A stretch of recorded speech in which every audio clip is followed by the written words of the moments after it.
Bien, nous avons débuté la semaine dernière une série que j'ai intitulée « Les principes de la maturité ». Nous avons vu que la parole de Dieu fait une distinction nette entre le statut d'enfant de Dieu et de fils de Dieu. Nous qui avons vécu la conversion, nous qui avons vécu la nouvelle naissance, nous sommes tous des enfants de Dieu. Et je ne veux pas minimiser ce statut. C'est un beau statut que d'être enfant de Dieu. C'est une gloire extraordinaire que d'être enfant de Dieu. Mais écoutez bien ceci, nous l'avons partagé la semaine dernière. Si nous sommes tous des enfants de Dieu, nous ne sommes pas tous des fils de Dieu. Ah, je ne sais pas si vous vous êtes remis de cela. Ces deux états, enfant et fils, correspondent à deux étapes de la maturité spirituelle. Et les deux n'ont pas les mêmes prérogatives. Entre autres, je ne vais pas refaire toute la prédication de dimanche dernier, mais entre autres, un enfant, certes, est héritier de tout. La Bible dit que nous avons tout pleinement en Christ, et l'enfant est héritier de tout. Mais ce n'est uniquement le fils qui rentre en possession de son héritage. Nous avons vu que l'apôtre Paul va même dire qu'un enfant ne diffère en rien d'un esclave. Parce qu'un enfant a un tuteur, un enfant a un administrateur, et il faut qu'il attende qu'il soit majeur pour bénéficier, pour posséder totalement son héritage. Et je disais la semaine dernière que certains exaucements, certaines promesses ne sont pas arrivées. Ce n'est pas parce qu'on ne prie pas assez, ce n'est pas parce qu'on n'est pas assez consacré, mais c'est tout simplement parce qu'on n'a pas assez grandi.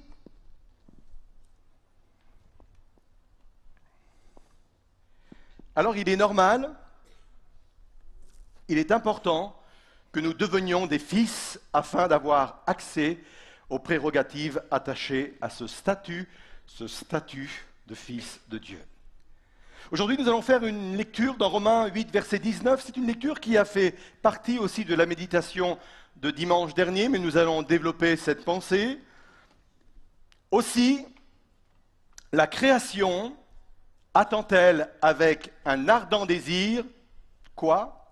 La révélation des fils de Dieu. Et le titre de mon message ce matin est le suivant, la révélation des fils de Dieu.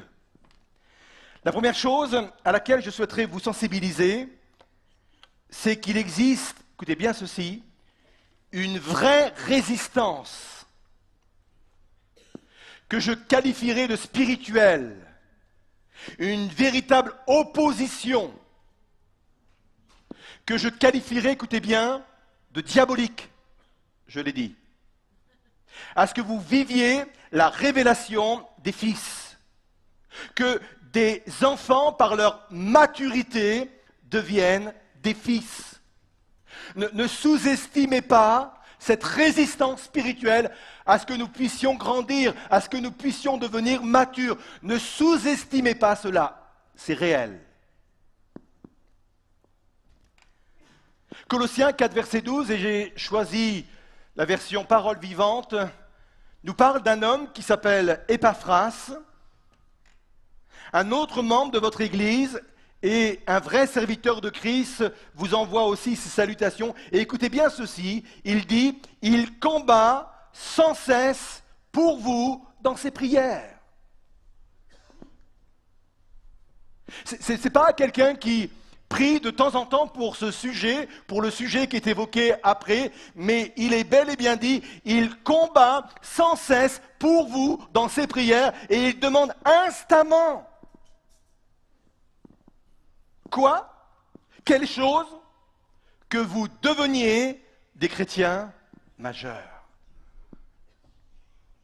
Et Épaphras a compris, et l'apôtre Paul aussi pour le souligner, ils ont compris qu'il y a un enjeu spirituel sur le fait de devenir mature. Épaphras, ce n'est pas quelqu'un qui a une lubie, qui a un dada. Vous savez, des gens parfois, ils ont des lubies, des dadas sur, par exemple, le combat spirituel. On a l'impression que dans la Bible, il n'y a que le combat spirituel. Et quand vous parlez avec eux, ils ne parlent que cela, ou des prédicateurs qui ne parlent que de cela. C'est leur lubie, c'est leur dada. C'est d'autres personnes qui parlent que du retour de Jésus. On a l'impression que dans la Bible, il n'y a que le retour de Jésus. Il faut élargir sa vision des choses pour voir l'ensemble de la révélation. Et Epaphras, ce n'est pas une lubie, ce n'est pas un dada, mais il est convaincu que c'est un sujet extrêmement important, au point qu'il combat instamment, il combat pour que les chrétiens deviennent des fils et des filles de Dieu. C'est tellement important ce qu'il y a là, que l'apôtre Paul va dire ceci à l'église de Colosse. Il va dire, une fois que vous allez recevoir cette lettre, ne la gardez pas pour vous, ne gardez pas cet encouragement, cet enseignement pour vous, mais il faut la transmettre à l'église de Laodicée. Parce que l'apôtre Paul est conscient que ce problème n'est pas un problème uniquement pour les Colossiens, mais que c'est un problème aussi pour toutes les églises du monde. La preuve, c'est qu'aujourd'hui, par le Saint-Esprit, Dieu a voulu que nous ayons entre nos mains les mêmes lettres. Parce que c'est un problème récurrent. Que nous devenions des personnes majeures. Que nous devenions des personnes matures. Alors on va répondre à cette question. Pourquoi la révélation des fils fait-elle peur? Pourquoi la révélation des fils fait-elle peur au monde des ténèbres? Fait-elle peur à l'adversaire de nos âmes? Pourquoi? J'ai 3 réponses. La première réponse, ce sont les fils. Écoutez bien ceci. Ce sont les fils qui conduisent à la victoire. Dans l'Ancien Testament, il y a beaucoup de récits de guerre. Hein? Et parfois même c'est choquant. Je ne vais pas rentrer dans cette explication aujourd'hui, mais c'est choquant. Je vous rassure, aujourd'hui, nous n'avons plus à lutter contre la chair et le sang. Ça vous rassure? Peut-être que quelqu'un me dit, oh, pas trop, mais j'aimerais des fois en découdre avec quelqu'un, là, c'est... Non. Restez calme. Mais la guerre était nécessaire pour conquérir l'héritage que Dieu avait donné à son peuple et aussi pour le préserver. Et on voit dans l'Ancien Testament qu'il y avait une logique, il y avait des lois qui étaient établies et on envoyait à la guerre les jeunes majeurs. Pas des enfants, les majeurs. Les majeurs sont les fils que l'on envoyait combattre. Et c'est sur eux que reposait le fait de conduire le peuple à la victoire. Autre exemple, souvenez-vous, quand Pharaon va regarder le peuple hébreu qui est esclave dans son pays, il va à un moment donné se dire, mais ce peuple est en train de grandir, de grossir, et à un moment donné, ils vont nous faire la guerre. Et Pharaon comprend que la guerre ne va pas venir par les enfants, que la guerre ne va pas venir par les vieillards, mais que la guerre va venir par les fils. Il va tout faire pour que les enfants qui sont bébés, au moment où il comprend cela, il va faire tout pour que ces bébés ne deviennent pas des fils. C'est-à-dire des soldats, c'est-à-dire des militaires. Il a peur de ce que l'enfant peut devenir. Et nous connaissons tous le décret qu'il va mettre sur son pays, sur ses enfants. Il va ordonner qu'on tue tous les enfants mâles. Il ne craint pas encore l'enfant, mais il craint ce que l'enfant va devenir. Il sait que si l'enfant va devenir un fils, il va devenir une menace pour lui. Et j'aimerais vous dire que c'est exactement la même chose. Si l'adversaire de nos âmes craint les enfants de Dieu que nous sommes, c'est parce qu'il craint que nous devenions des fils. Et si on devient des fils, on va conduire nos vies, nos services, nos églises, notre pays à la victoire.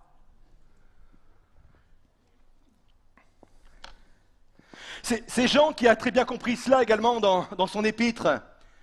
Il est dit dans 1 Jean 2, verset 12, il s'adresse d'abord aux enfants. Et là, on retrouve aussi ces différents états de maturité. Il parle aux petits-enfants, il parle aux jeunes gens qui sont des fils, et il parle à des pères. Et aux enfants, il dit ceci, je vous écris, petits-enfants, parce que vos péchés vous sont pardonnés. On continue. Et à la fin, je vous écris, petits-enfants, parce que vous avez connu le Père. Ce qu'on attend d'un enfant, c'est qu'il connaisse le Père. Alors connaître, c'est très intéressant, connaître. Un préfixe co, qui veut dire avec. Copilote, pilote avec. Co-héritier, héritier avec. Et connaître veut dire naître avec. Pour être enfant, il faut naître. Et Jean dit dans son épître, je vous bénis les enfants, parce que vous avez connu le Père, vous êtes nés de lui, vous êtes nés de nouveau. Et c'est ce qu'on entend d'un enfant, et c'est merveilleux, et c'est glorieux comme état. Et ensuite, au début, on l'a vu, je vous écris, petits enfants, parce que vos péchés sont pardonnés.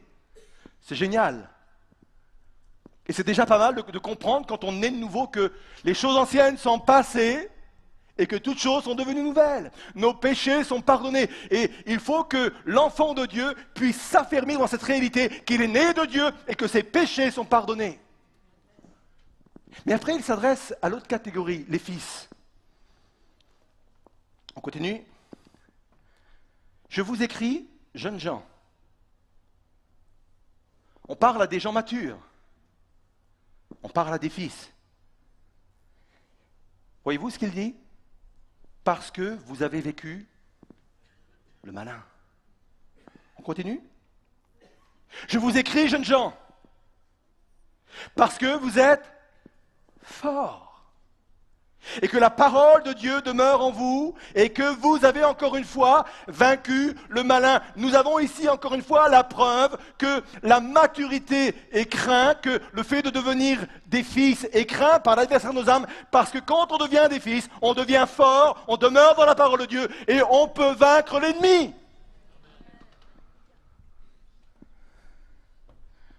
Ne sous-estimez pas cette opposition, cette résistance à ce que nous devenions des fils ou des filles spirituelles, parce que ce sont les fils qui conduisent à la victoire.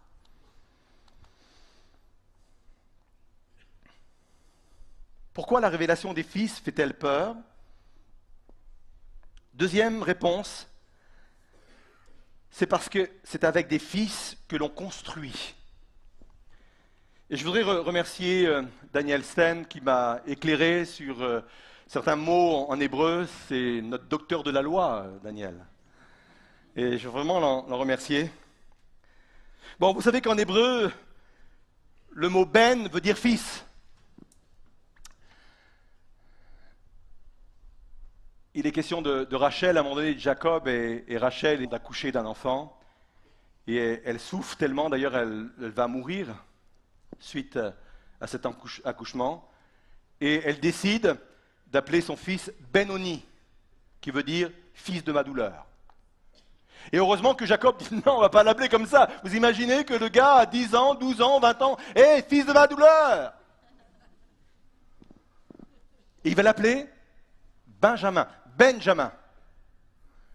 Ben, fils, Jamin, fils de ma droite. C'est quand même mieux, hein.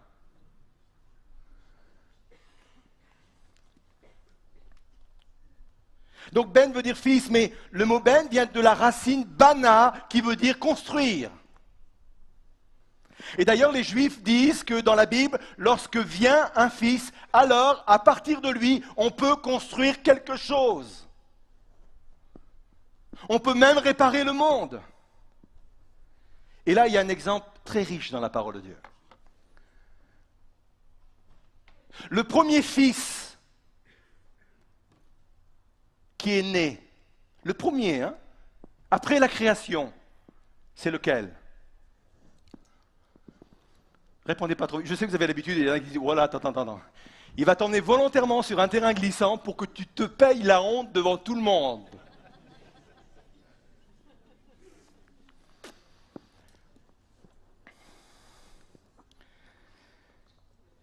Genèse 4.1, il est dit ceci.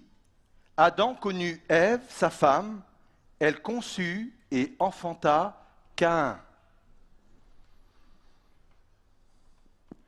La notion de fils n'est pas présente.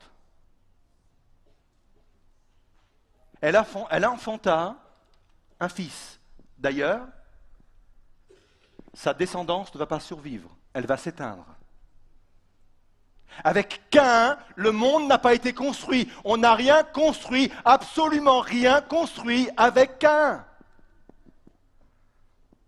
Genèse 4, verset 2, elle enfanta encore son frère Abel.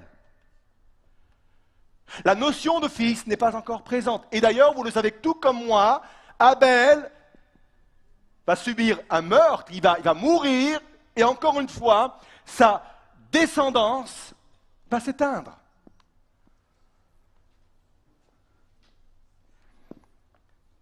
Genèse 4, verset 25. Adam connut encore sa femme, et vous avez bien fait d'être muet quand je vous ai posé la question, à moins que vous aviez la bonne réponse. Elle enfanta quoi? Un fils. Et l'appela du nom de Seth. Car dit-elle, Dieu m'a donné un autre fils à la place d'Abel que Caïn a tué. C'est la première fois qu'il est nommé, elle enfanta un fils. Et on sait que l'humanité descend de la lignée de Seth. Quand vous lisez Luc, quand vous lisez la chronologie des choses jusqu'à la naissance de Jésus, ça remonte à Seth. Tous les patriarches descendent de Seth. Jésus descend de la lignée de Seth. Parce que, encore une fois, c'est avec des fils, avec des gens matures, que l'on peut construire quelque chose. Vous êtes toujours là?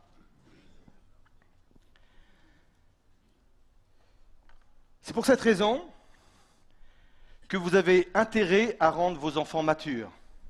Je parle très sérieusement. Si vous voulez que vos enfants puissent construire un avenir heureux, il faut les rendre matures. Si vous voulez que vos enfants arrivent à construire une vie professionnelle, il faut les rendre matures. Si vous voulez que vos enfants puissent construire un foyer heureux, il faut les rendre matures. J'aimerais vous dire que beaucoup de situations difficiles dans des couples, beaucoup de situations sont dues très souvent à de l'immaturité. Et je vais peut-être le dire, et très souvent, immaturité masculine. Et pof! Pour une fois que ce n'est pas vous, mesdames. Mais c'est une réalité, hein. Je parle de choses que je touche du doigt, hein, en tant que pasteur.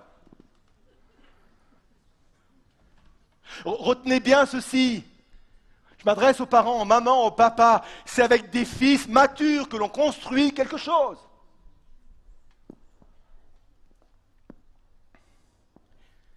Et on comprend mieux pourquoi il y a cette pression, pourquoi il y a cette opposition, pourquoi il y a cette résistance spirituelle à ce que l'Église puisse enfanter des fils, des enfants de Dieu certes, mais également des fils. C'est parce que quand il y a dans l'Église des fils, on peut construire quelque chose. On peut construire le royaume de Dieu. On peut impacter notre société, on peut impacter notre ville, notre région, notre pays. Mais on ne peut le faire qu'avec des fils. C'est uniquement par des fils qu'on arrive à construire quelque chose. J'en parlais la semaine dernière, mais je voudrais le rappeler ce verset parce qu'il m'a touché, il m'a ouvert les yeux. Isaïe 9, verset 5. Non, je ne l'ai pas donné, je suis désolé, je ne l'ai pas donné à la technique. Il est dit ceci, car un enfant nous est né. Ce sont les enfants qui naissent. Un enfant nous est né, mais un fils nous est donné. Dieu donne au monde des fils.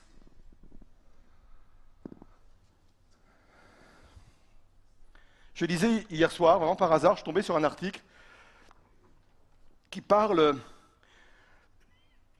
de l'urbanisation de notre monde. Et qui parle que dans le monde entier, ce n'est pas uniquement aux États-Unis ou en Europe, mais dans le monde entier, un phénomène qui est déjà mesurable. Les villes vont devenir de plus en plus grosses.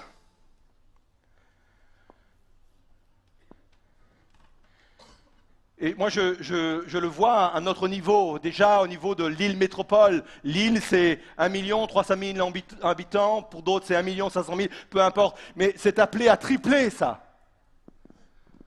On a raison de construire plus grand. Mais pour impacter vraiment, pour que l'Église soit donnée à cette population urbaine, pour que l'Église soit donnée, il faut devenir des fils. Les enfants naissent, un enfant nous est né, mais les fils sont donnés. Vous êtes toujours là? Dernière réponse. Pourquoi la révélation des fils fait-elle peur? C'est avec des fils que le monde a la révélation de Dieu. On l'a lu ce texte en introduction. Aussi la création attend-elle avec un ardent désir la révélation des fils de Dieu. Nous avons vu la semaine dernière que le contexte, bien entendu, c'est la fin des temps. Et quand il est question de la création, même notre terre, elle craque de partout, notre terre, vous savez. Hein. On essaye de la rafistoler de partout, on essaye de mettre un peu de chatterton un peu partout, là. On fait ce qu'on peut, on met un peu de plâtre par là, un peu de scotch par là. Mais elle craque de partout. Et j'aimerais vous dire que notre planète attend aussi la révélation des fils. Quand Jésus va revenir, il va reconstituer toutes choses. C'est la Bible qui le dit. Hein. Même les animaux. Même l'air. Quand Dieu va venir recréer toutes choses, il va recréer un air pur. Formidable. Mais je disais également que ce texte, je veux aussi me l'approprier pour le temps présent. La création, le monde dans lequel nous sommes, attend aussi la révélation des fils de Dieu. Le monde aspire à des temps meilleurs. Plus que jamais, nous sommes dans des temps vraiment très spéciaux. C'est particulier. J'aime l'époque dans laquelle je vis. Peut-être que vous avez la nostalgie des années 30. Je sais pas, c'est quoi votre nostalgie? Oui, j'ai entendu 80. Certains ont la nostalgie des années 80. Bon, j'étais né en 80, mais je n'ai pas la nostalgie des années précédentes. Moi, j'aime ma génération. J'aime le temps dans lequel nous sommes. C'est un temps vraiment extraordinaire. C'est un temps particulier. On l'entendait au travers du pasteur Steve vendredi dernier, pour ceux qui étaient là à la veillée de prière. On vit des temps extraordinaires dans le monde entier. C'est vraiment le temps de Dieu. C'est un temps particulier. Et dans ce temps-là, il faut qu'il y ait la révélation des fils parce que le monde aspire à des temps meilleurs. Je l'ai déjà partagé la semaine dernière, mais je vais aller plus loin maintenant. Vous vous souvenez, la semaine dernière, je vous avais donné des définitions de ce qu'est la maturité. Et je vous ai dit, je vais en donner d'autres. C'est quoi la maturité spirituelle, sur le plan spirituel? C'est quand le fruit de notre transformation devient visible. C'est quand le fruit de notre nouvelle naissance devient visible aux yeux de tous. C'est ça la révélation des fils. En devenant fils, nous montrons aux autres notre maturité spirituelle, la révélation de notre transformation qui s'est produite en Christ.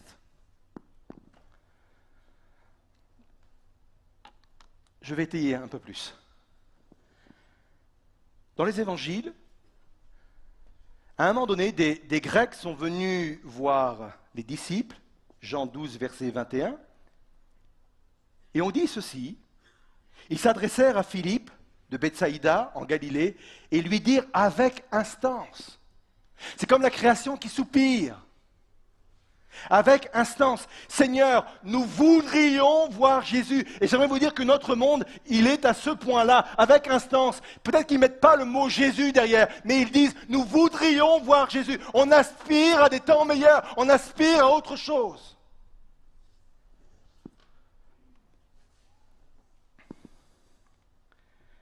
Philippe alla le dire à André. Puis André à Philippe. Et Philippe, le dire à Jésus. Qu'est-ce que Jésus va faire de cette nouvelle? Il entend de ses disciples qu'on le réclame, que les Grecs veulent le voir, et c'est une demande avec instance.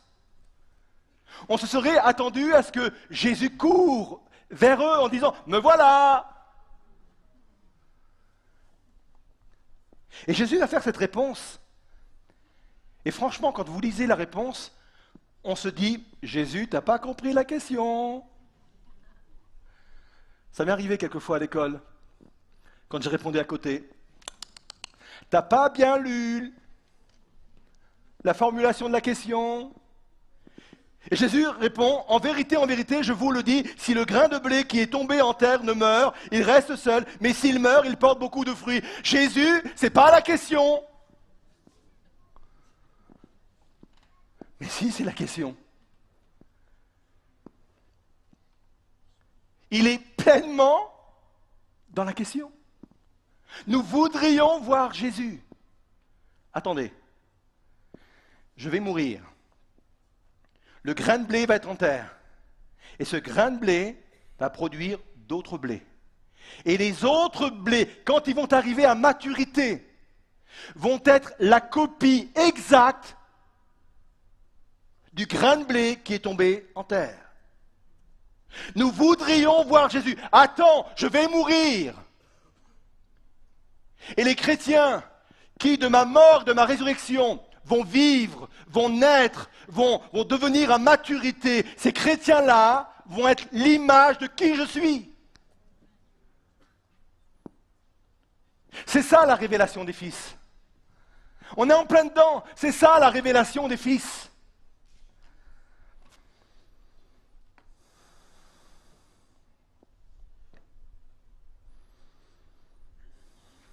Éphésiens 4, verset 13, ça ne fait que dire ce que je viens de présenter. J'ai choisi la version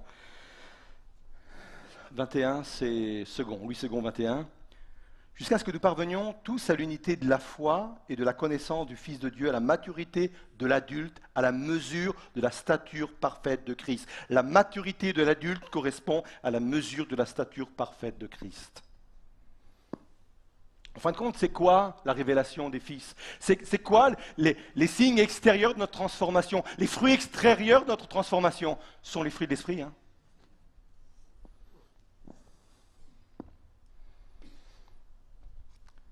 L'amour, Steve en parlait vendredi dernier, et j'ai bien aimé. Mon premier ministère, c'est pas de sauver les personnes, mon premier ministère, c'est pas de les guérir, c'est pas de les délivrer, c'est de les aimer.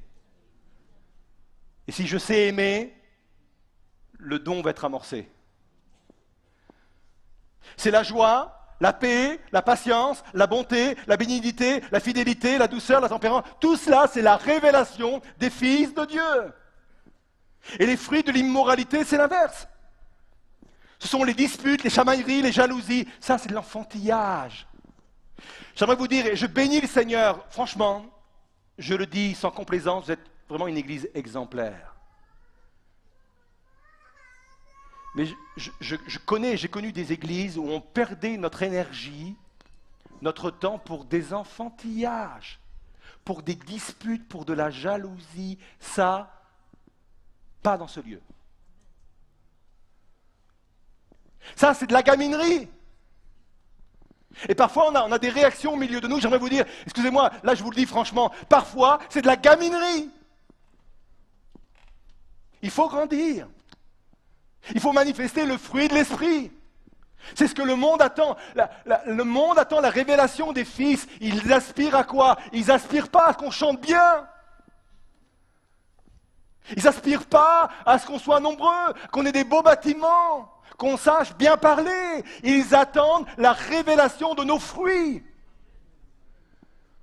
Ils veulent voir au milieu de nous de l'amour. Ils veulent voir au milieu de nous de la joie. Ils veulent qu'on soit en paix.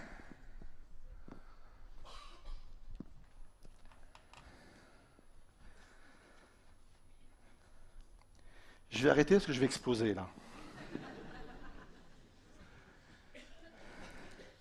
Mais je n'ai pas encore conclu. Très rapidement, je vais passer après la conclusion. Ce dont nous avons besoin pour mûrir, parce que vous entendez tout cela, mais qu'est-ce qu'on a besoin pour mûrir? Très rapidement. On continuera la semaine prochaine. 1. La maturité se décide. La croissance spirituelle est volontaire. Elle nécessite un engagement à grandir. Une personne doit vouloir grandir, doit décider de grandir. Elle doit faire des efforts pour grandir. Comment? De Pierre 1, verset 3 dit ceci, sa divine puissance nous a donné tout ce qui contribue à la vie et à la piété, au moyen de la connaissance de celui qui nous a appelés par sa propre gloire et par sa vertu. Tout d'abord, il nous a donné. Et dans ce verbe donner, il y a cette notion de présenter, de mettre à disposition. L'évangile est contre la méthode de gavage. Mais c'est plutôt un libre service.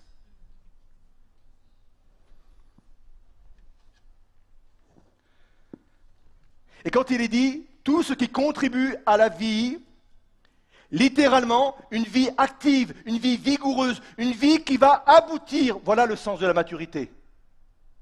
L'état d'homme fait, qui va aboutir.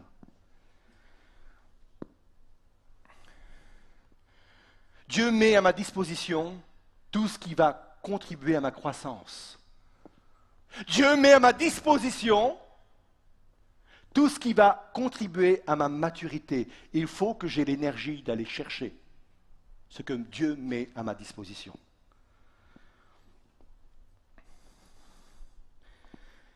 Ce dont nous avons besoin pour mûrir du temps. La vérité est que la croissance spirituelle est une démarche qui se fait de manière progressive. Il n'y a pas de raccourci à la maturité. Ce n'est pas parce que je vais lire un livre que tout de suite je vais aboutir à la maturité. Ce n'est pas parce que je vais assister à une conférence. Ça demande du temps. Éphésiens 4, verset 13, il est dit jusqu'à. Jusqu'à. C'est une démarche. Jusqu'à ce que nous soyons tous parvenus à l'unité de la foi, de la connaissance du Fils de Dieu, à l'état d'homme fait. Voilà la maturité. L'homme accompli, l'homme abouti, à la mesure de la stature parfaite de Christ. Deux autres réponses, comment arriver à la maturité? Par une vie d'expérience, par une vie de mise en application. J'aimerais vous dire que la connaissance ne vous fera jamais grandir. Oh! Je ne dis pas que ce n'est pas utile. C'est la mise en pratique. C'est la mise en application. J'ai connu une église où, franchement, à la tête, il y avait, on peut dire même un docteur dans l'enseignement. Et quand ce docteur est décédé, l'église s'est divisée. Il y a eu des chamailleries, c'était terrible. Et je me suis dit, mais comment, avec un tel enseignement, ils en sont arrivés là? Et j'ai compris que la maturité ne vient pas de la connaissance. La connaissance peut y contribuer à partir du moment où on la met en application. La connaissance conduit à l'orgueil.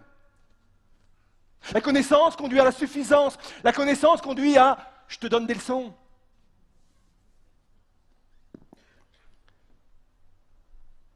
Mais quand ce que je reçois, je le mets en application, c'est comme cela que je deviens mature.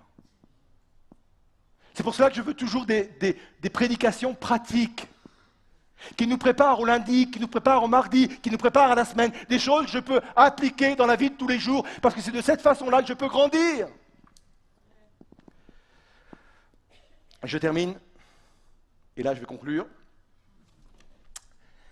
Comment mûrir par une vie de communion?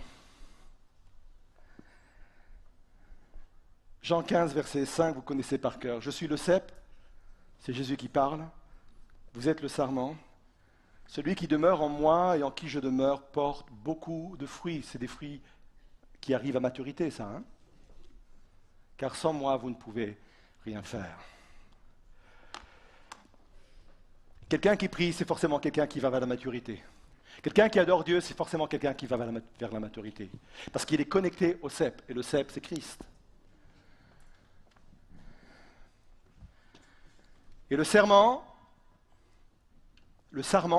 rattaché au cep, la sève passe, le fruit grandit, devient maturité. Ma communion avec Jésus. On va poursuivre la semaine prochaine.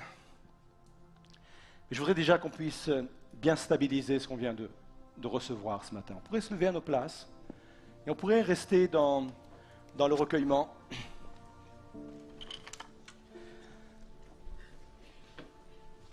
Épaphras et l'apôtre Paul avaient compris qu'il y avait toute une pression spirituelle pour que l'Église, pour que les chrétiens ne parviennent pas à la maturité spirituelle, ne deviennent pas des fils. C'est pour ça qu'ils combattaient tous les jours, qu'ils combattaient avec instance. Chaque jour, ils comprenaient, mais c'est essentiel, mais ils se disaient, mais c'est essentiel.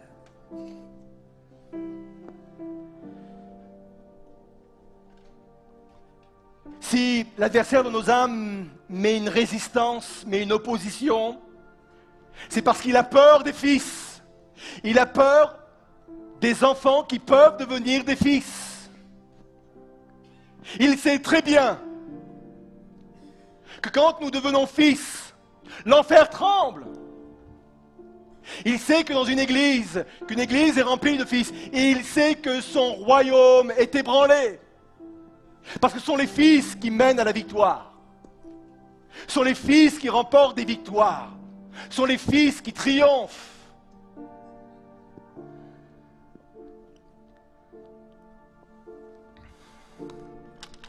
Il y a tellement de choses à construire. Tellement de choses à construire. Tellement de choses. Je crois que Dieu me permet de voir ce qui attend cette église. Je vous l'ai déjà dit depuis très longtemps, pour ceux qui étaient déjà même à Lille avec nous au tout début, dans cette petite église-là. Depuis très longtemps, Dieu me montre ce que va devenir l'église. Et quand je vois tout ce qu'il y a à construire, tout ce qu'il y a à bâtir, je me dis, Seigneur, donne-nous des fils. Donne-nous des fils. Des gens matures, des gens qui s'engagent, des gens qui construisent avec nous, parce qu'il faut construire. Donne-nous des sept. Pas des générations qui s'éteignent. Pas des gens qui viennent apparaître comme cela, comme Caïn et Abel, qui ont vécu quelques années, et il n'y a plus rien. Il y a des gens comme ça qui sont au milieu de nous. Ils sont là quelques instants, et après, il n'y a plus personne. On a besoin de sept. Des fils. On a besoin de fils, de filles, des gens matures. On a besoin que les fils soient révélés au monde. On est tellement dans un monde qui a perdu ses points de repère. Un monde qui ne sait plus où est sa droite et sa gauche, dit l'Écriture. Un monde qui désespère de ce monde, de son monde. Combien de fois j'ai entendu, mais où va notre monde ? Et je ne l'ai pas entendu de chrétiens, je l'ai entendu des personnes qui ne sont pas croyantes. Mais où va notre monde ? Ils ont besoin de points de repère. Et les points de repère, ils les reçoivent quand il y a la révélation des fils avec les fruits de l'esprit.